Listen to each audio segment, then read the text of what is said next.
أنت نور الله فجرا جئت بعد العسر يسرا ربنا أعلاك قدرا يا إمام الأنبياء أنت في الوجدان حي أنت للعينين ضي أنت عند الحاضرين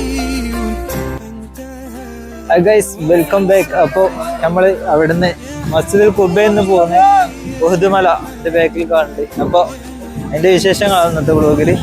ഇങ്ങനെ ഓരോരോ പാർട്ടായിട്ടാണ് നമ്മൾ പോയിക്കൊണ്ടിരിക്കുന്നത്. കാരണം കൂടുതൽ ലെങ്ത് ആവേണ്ട രീതിയിലാണ്.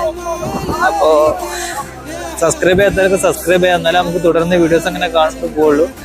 അപ്പോൾ എല്ലാ കാര്യങ്ങളും നമ്മൾ ഉസ്താദ് വിശദീകരിക്കുന്നുണ്ട്. അപ്പോൾ നമുക്ക് വീഡിയോ കാണാം. ഓക്കെ, പ്രിയമുള്ള മുഅ്മിനീങ്ങളെ, നമ്മളിപ്പോ നിൽക്കുന്ന ഈ മലയുടെ പേരാണ് ജബലുർ റുമ്മാത്ത്. റസൂൽ സല്ലല്ലാഹു അലൈഹി വസല്ലമ തങ്ങള് യുദ്ധം നടക്കുന്ന സമയത്ത് അമ്പയത്തിൽ അതിവിദഗ്ധരായ 50ഓളം സ്വഹാബാക്കളെ തെരഞ്ഞെടുത്തിട്ട് ശത്രുക്കൾക്ക് നേരെ അമ്പ ചെയ്യാൻ വേണ്ടിയിട്ട് നമ്മൾ മുന്നിൽ കാണുന്ന ആ മലയാണ് ഉഹദ്. ശത്രുക്കൾക്ക് നേരെ അമ്പ ചെയ്യാൻ വേണ്ടിയിട്ട് നമ്മൾ നിൽക്കുന്ന ഈ ഒരു മലയുടെ മുകളിലായിരുന്നു നിർത്തിയിരുന്നത്. ഏകദേശം 7 കിലോമീറ്റർ വലിപ്പം വരുന്ന മലയാണ് നമ്മളെ മുന്നിൽ കാണുന്നത്. അതിന്റെ പേരാണ് ജബലുൽ ഉഹദ്. നബി സല്ലല്ലാഹു അലൈഹി വസല്ലമ തങ്ങൾ നമ്മെ പഠിപ്പിക്കുന്നു, അൽ ഉഹദു ജബലുൻ മിൻ ജിബാലിൽ ജന്ന. ജബലുൽ ഉഹദ്, ഉഹദ് മല സ്വർഗ പൂങ്കാവനത്തിലെ മലകളിൽപ്പെട്ട ഒന്നാണ് എന്ന് വിശേഷിപ്പിക്കപ്പെട്ട ഒരു മലയും കൂടിയാണ് നമ്മളെ മുന്നിൽ കാണാൻ കഴിയുന്നത്. 50ഓളം സഹാബാക്കളെ ശത്രുക്കൾക്ക് നേരെ അമ്പ ചെയ്യാൻ വേണ്ടിയിട്ട് ഈ മലയുടെ മുകളിൽ നിർത്തുന്ന സമയത്ത് റസൂൽ സല്ലല്ലാഹു അലൈഹി വസല്ലമ തങ്ങൾ ഇവർക്ക് കർശനമായ നിർദ്ദേശം കൊടുത്തിരുന്നു, ഒരു നിബന്ധന വെച്ചിരുന്നു. യുദ്ധത്തിന്റെ അവസ്ഥ എന്തുമാവട്ടെ, ഒരു പക്ഷേ മുസ്ലിം പക്ഷം വിജയിക്കാം, ഒരു പക്ഷേ ശത്രുപക്ഷം വിജയിക്കാം. ആര് വിജയിച്ചാലും പരാജയപ്പെട്ടാലും ശരി, നിങ്ങളിൽ നിന്ന് ആരും തന്നെ എന്റെ സമ്മതം ലഭിക്കുന്നതിന്റെ മുമ്പ് ജബലുർ റുമ്മാത്തിന്റെ മുകളിൽ നിന്ന് താഴേക്ക് ഇറങ്ങരുത് എന്ന് കൃത്യമായ ഒരു നിർദ്ദേശം റസൂൽ സല്ലല്ലാഹു അലൈഹി വസല്ലമ കൊടുത്തിരുന്നു. മുസ്ലിം പക്ഷം ഈ 50ഓളം സ്വഹാബാക്കളും മറ്റുള്ളവരെല്ലാരും കൂടി ഒറ്റക്കെട്ടായി നിന്ന് ശത്രുക്കൾക്ക് നേരെ പോരാടി മുസ്ലിങ്ങൾ വിജയം കൈവരിക്കുകയും നബിതങ്ങൾ യുദ്ധം അവസാനിച്ചതിന് ശേഷം യുദ്ധമുതലുകൾ ഒരുമിച്ച് കൂട്ടുന്നതിനുമിടയിൽ ഈ 50ഓളം സഹാബാക്കളിൽ എന്തോ ചില അഭിപ്രായ വ്യത്യാസം വരികയും റസൂലുള്ളാഹി സ്വല്ലല്ലാഹു അലൈഹി വസല്ലമ തങ്ങളുടെ സമ്മതം ലഭിക്കുന്നതിന് മുമ്പ് ജബലുർ റുമ്മാത്തിന്റെ മുകളിൽ നിന്ന് താഴേക്കെറിഞ്ഞ് ഊഹദിലേക്ക് പ്രവേശിക്കാൻ ശ്രമിക്കുകയും ചെയ്തു. ആ ഒരു അവസരം മുതലെടുത്ത് വീണ്ടും ശത്രുപക്ഷം ജബലുർ റുമ്മാ, നമ്മൾ നിൽക്കുന്ന ഈ മലയുടെ പിൻവശത്ത് കൂടെ കടന്നു കയറിയിട്ട് മുസ്ലിങ്ങൾക്ക് നേരെ രണ്ടാമതും അക്രമം അഴിച്ചു വിടുകയും യുദ്ധം തുടങ്ങുകയുമാണ് ചെയ്തത്. ആ ഒരു സമയത്താണ് നബി കരീം സല്ലല്ലാഹു അലൈഹി വസല്ലമ തങ്ങൾ താഴെ വീണിട്ട് മുൻപല്ല് പൊട്ടി ചോര വരികയും വഹ്ശി എന്നവർ ഒളിഞ്ഞിരുന്ന് ഹംസത്തുൽ ഖറാർ റളിയല്ലാഹു അൻഹുവിന്റെ പിന്നിലേക്ക് ചാട്ടുളി എറിഞ്ഞ് വീഴ്ത്തിയിട്ട് ഓടിച്ചെന്ന് നെഞ്ചത്ത് കയറി നെഞ്ച് പിളർന്ന് കരൽ കഷ്ണം പുറത്തെടുത്ത് കടിച്ചു തുപ്പിയ ആ ഒരു സംഭവങ്ങളൊക്കെ ആ ഒരു സമയത്താണ് ഉണ്ടായത്. അതായത് യുദ്ധത്തിൽ നമ്മൾ വിജയിച്ച് ഗനീമത്തിന്റെ മുതലുകൾ, യുദ്ധമുതലുകൾ ഒരുമിച്ച് കൂട്ടുന്നതിനിടയിൽ രണ്ടാമതും ശത്രുപക്ഷം ഈ സഹാബാക്കളുടെ ഇടയിൽ ചില അഭിപ്രായ വ്യത്യാസങ്ങളും തെറ്റിദ്ധാരകളും ഉണ്ടാക്കിയിട്ട് അവർ തീമെന്ന് ഇറക്കിയിട്ട് ആ ഒരു അവസരം മുതലെടുത്തിട്ടാണ് രണ്ടാമത് യുദ്ധം ഉണ്ടായത്. 70ഓളം സഹാബാക്കളാണ് ആ ഒരു സമയത്ത് ദീനിന് വേണ്ടി രക്തം ചിന്തേണ്ടി വന്നത്.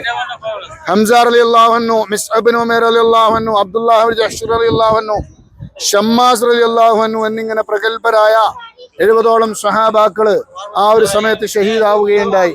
നമ്മളെ മുന്നിൽ കാണുന്ന ഒരു ബോർഡർ ചെയ്ത ഇത് കണ്ടില്ലേ, അതിനുള്ളിലാണ് ഈ 70ഓളം സഹാബാക്കളും അന്ത്യവിശ്രമം കൊള്ളുന്നത്. പരിശുദ്ധ ഖുർആനിൽ അല്ലാഹു സുബ്ഹാനഹു വ തആല നമ്മെ പഠിപ്പിക്കുന്നുണ്ട്, ലാ തഹ്സബന്നല്ലദീന ഖുതിലൂ ഫീ സബീലില്ലാഹി അംവാതാ ബൽ അഹ്യാഉൻ ഇൻദ റബ്ബിഹിം യുർസഖൂൻ.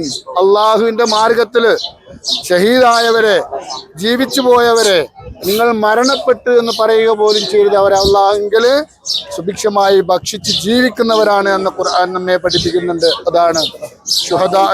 ഇൻഷാ അല്ലാഹ് നമ്മൾ ഇവിടുന്ന് ശുഹദാക്കളോടൊന്ന് സലാം ചൊല്ലും. അതിനുശേഷം നമ്മൾ അവിടെ നിന്ന് ചെന്ന് ജസ്റ്റ് ഒന്ന് നോക്കിയിട്ട് തിരിച്ചു വരും. ഇവിടെ നിന്നിട്ട് കൂട്ടപ്രാർത്ഥന അതുമായിട്ട് ബന്ധപ്പെട്ടുള്ള സംഗതികളൊന്നും ഇവിടെ അനുവദനീയമല്ല. ഇപ്പം തുകകളൊക്കെ വന്നിട്ട് അത് കർശനമായിട്ടൊന്ന് നോക്കാൻ തുടങ്ങിയിട്ടുണ്ട്. ഇൻഷാ അല്ലാഹ് അല്ലാഹു സുബ്ഹാനഹു വ തആല ഇവരോടൊത്ത് നാളെ ജന്നാത്തുൻ നഈമിൽ ഒരുമിച്ച് കൂടാനുള്ള ഭാഗ്യം നമുക്ക് നൽകുമാറാവട്ടെ.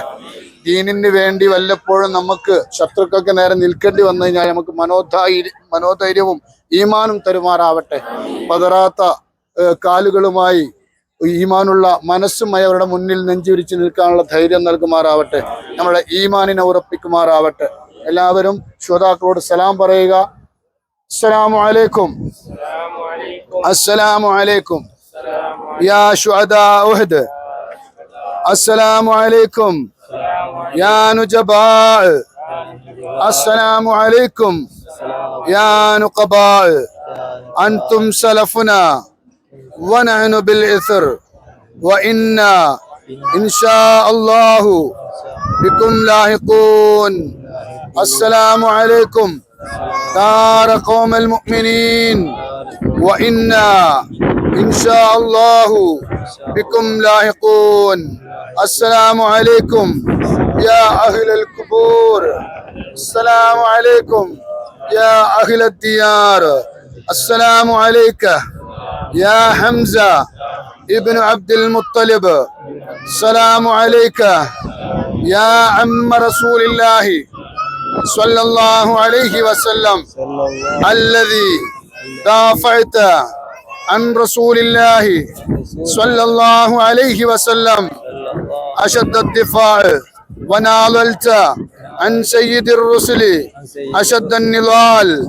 السلام عليك يا أسد الله وأسد رسوله، السلام عليك يا من جاهد في الله حق جهاده وباع نفسه في الله وبذلها في مرضاته. أشهد أنك جاهدت في الله حق جهاده حتى أتاك اليقين. جزاك الله خيرا عن الإسلام والمسلمين.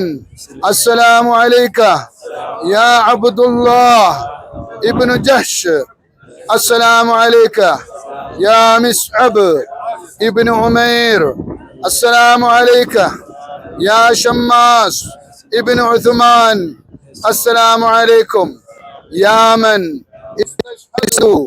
في نصرة الإسلام والمسلمين ورفع كلمة الدين. رفع الله منزلكم أجمعين. السلام عليكم بما صبرتم فنعم عقبى الدار. السلام عليكم أيها الشهداء الذين قاتلوا تحت راية رسول الله صلى الله عليه وسلم.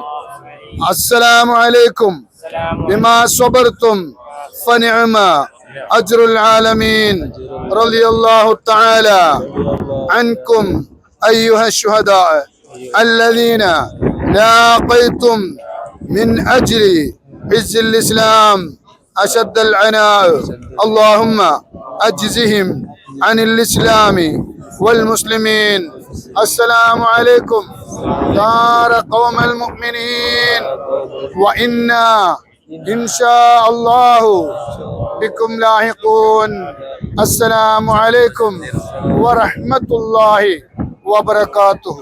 فجرا നമ്മളൊന്നാമത് just بعد العسر يسرا ربنا أعلاك قدرا يا إمام الأنبياء. أنت في الوجدان حي، أنت للعينين ضي، أنت عند الحوض